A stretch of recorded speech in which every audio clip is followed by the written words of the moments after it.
Alhamdulillah, alhamdulillahilladzi arsala rasulahu bil huda wa dinil haq liyudhhirahu 'ala dini kullihi wa kafa billahi shahida. Asyhadu an la ilaha illallah wahdahu la syarika lah wa asyhadu anna Muhammadan abduhu wa rasuluhu wa huwa mursilu sakalai. Allahumma salli wa sallim ala hasan nabiyil karim Muhammadin wa ala alihi wa sahbihi ajma'in. Ya ibadallah, ittaqullaha haqqa tuqatih wa la tamutunna illa wa antum muslimun. Faqad qala Allah Ta'ala fi kitabihil karim wa huwa asdaqul qailin. A'udzu billahi minasy syaithanir rajim. Bismillahirrahmanirrahim. Walau anna ahlal qura amanu wattaqaw lafatahna 'alaihim barakatin minas samai wal ardh walakin kazzabu fa ahsnahum bima kanu yaksibun. Faqala aidan la in syakartum la azidannakum wa la in kafartum inna azabi lasyadid. Shadaqallahul adzim. Alhamdulillah, puji syukur kita panjatkan kehadirat Allah Subhanahu wa taala.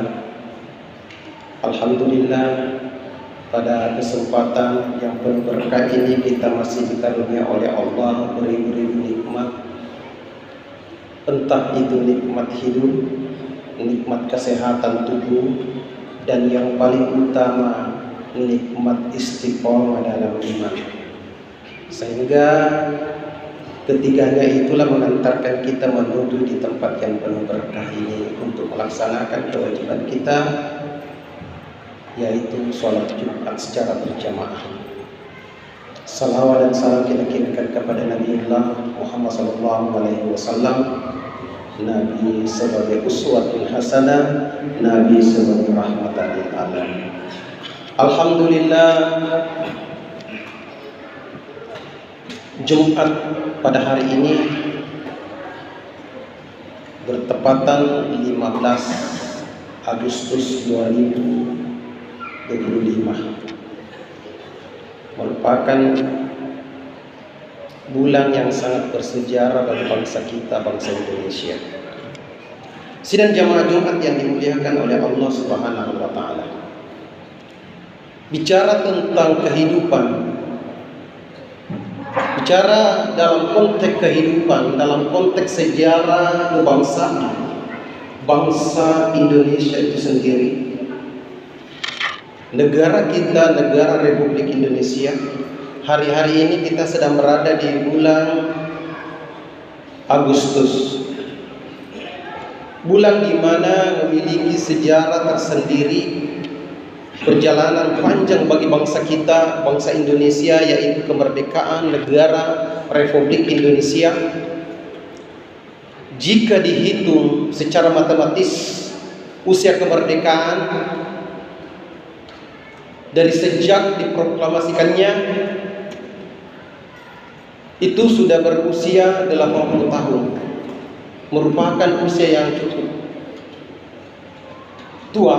Seandainya umur manusia itu sudah sangat tua.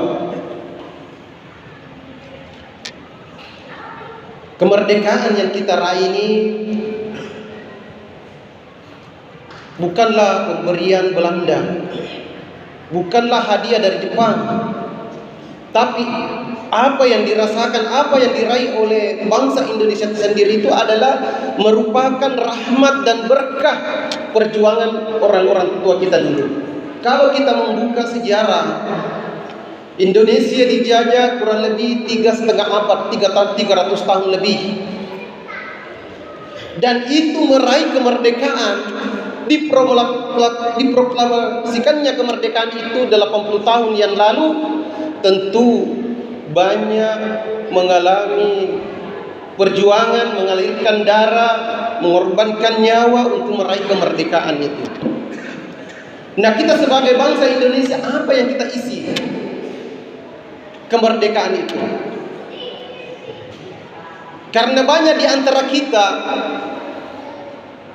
dalam memahami, dalam mengapresiasi, mengaktualisasikan dan memaknai kemerdekaan itu sendiri, tapi justru kontraproduktif dari makna kemerdekaan itu sendiri. Bahkan ada yang memaknai kehura-huraan. Andaikan orang tua kita dulu, pejuang-pejuang kita melihat anak cucunya yang mengapresiasi kemerdekaan itu yang sangat bertentangan dengan nilai-nilai kemerdekaan itu, maka dia akan bersedih. Nah, apa yang kita lakukan dalam meraih dalam kemerdekaan itu, yaitu mengisi hal-hal yang positif, hal-hal yang bermanfaat. Makanya mensyukuri kemerdekaan itu tidak cukup hanya dengan mengucapkan mengakui kemerdekaan dan melakukan hal-hal yang sifatnya bertentangan dari nilai-nilai kesyukuran itu sendiri.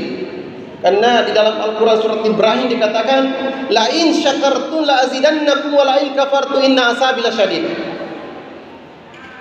Jika seandainya kau mensyukuri kenikmatanku, seandainya kau mensyukuri nikmat yang aku berikan kepadamu, la azidannakum, maka aku akan menambahkan.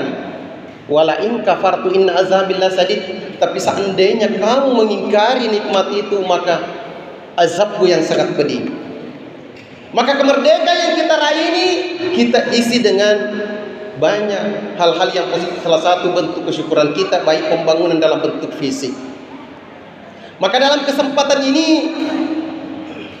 ada dua hal yang ingin saya sampaikan, mudah-mudahan menjadi renungan bagi kita dan memahamkan kita tentang nilai-nilai kemerdekaan itu sendiri dalam konteks kita beribadah kepada Allah Subhanahu wa taala.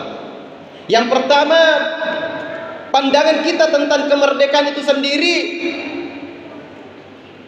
tentang bagaimana pandangan kita tentang kemerdekaan kita itu dan bagaimana cara kita memandang kemerdekaan itu, atau bagaimana mindset kita tentang kemerdekaan itu apa.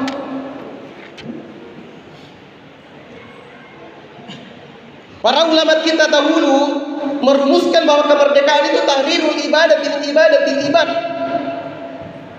ila ibadati rabbi ibad. Tahrirul ibadati min ibadatil ibad, bahwa kemerdekaan itu adalah membebaskan diri kita sebagai manusia kepada penghambaan kepada makhluk Allah, kepada hanya menghamba kepada Allah semata. Artinya apa?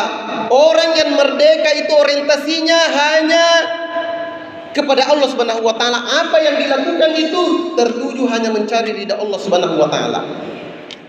Baik posisinya sebagai pribadi, keluarga maupun bangsa Indonesia sendiri mengaku bahwa bahwa dirinya adalah hamba Allah kepada Allah Subhanahu wa taala dengan menegakkan hukum-hukum Allah dalam kehidupan.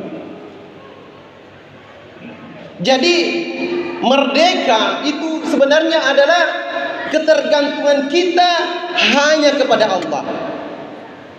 Tidak ada kita tujuan kecuali mencari Allah Subhanahu wa taala. Sidang jamaah Jumat yang dimuliakan oleh Allah Subhanahu wa taala. Jadi kita tidak boleh mengisi kemerdekaan ini, memaknai kemerdekaan ini hanya hal-hal yang kontraproduktif terhadap kemerdekaan itu sendiri. Kita mengisi dengan hal-hal yang positif, menjadi bermanfaat kepada sesama. Karena Rasulullah sendiri mengajarkan kepada kita, khairun nasi anfa'uhum linnas. Sebaik-baik manusia itu adalah bermanfaat terhadap sesamanya. Artinya kita mengisi kemerdekaan ini hal-hal yang bermanfaat kepada orang banyak. Baik itu pembangunan dalam bentuk fisik. Contoh sederhana termasuk adalah pembangunan masjid itu pembentuk fisik adalah salah satu bentuk bagaimana kita mensyukuri kemerdekaan itu sendiri. Mengisi hal-hal yang positif. Dan yang paling utama adalah kemerdekaan itu adalah bagaimana mengisi dengan ketakwaan, keimanan dan ketakwaan kepada Allah Subhanahu wa taala. Karena Indonesia ini merdeka karena persoalan keimanan dan ketakwaan. Bagaimana ketika kita kembali membuka sejarah para ulama kita, salah satunya adalah Kiai Haji Hasyim Asy'ari telah mengeluarkan fatwa tentang resolusi jihad, membakar semangat para pejuang kita sehingga meraih kemerdekaan. Dan nilai-nilai ketakwaan ini sudah dijanjikan oleh Allah di dalam Al-Quran. Tadi dalam khutbah pertama saya bacakan, walau anna ahlal qura amanu wattaqaw la fatahna alaihim barakatim minas samai wal ardh. Walau anna ahlal qura, seandainya penduduk karya, penduduk kampung, ahlal qura amanu, semuanya beriman dan bertakwa kepada Allah, la fatahna barakatim minas samai wal ardh, maka akan aku turunkan berkahnya langit dan bumi. Walakin kassabu fa asnahu bima kanu yaksibun, tapi mereka mengingkarinya, maka azabku yang sangat pedih. Dari ayat ini kita bisa mengambil kesimpulan bahwa syarat untuk mendapatkan berkah Allah adalah aman. Di sini terdapat karya. Karya itu adalah penduduk kampung. Menurut tafsir Ibnu Katsir bahwa karya itu bukan dalam konteks kehidupan kita, bukan hanya penduduk satu kampung, tapi dimulai dari keluarga.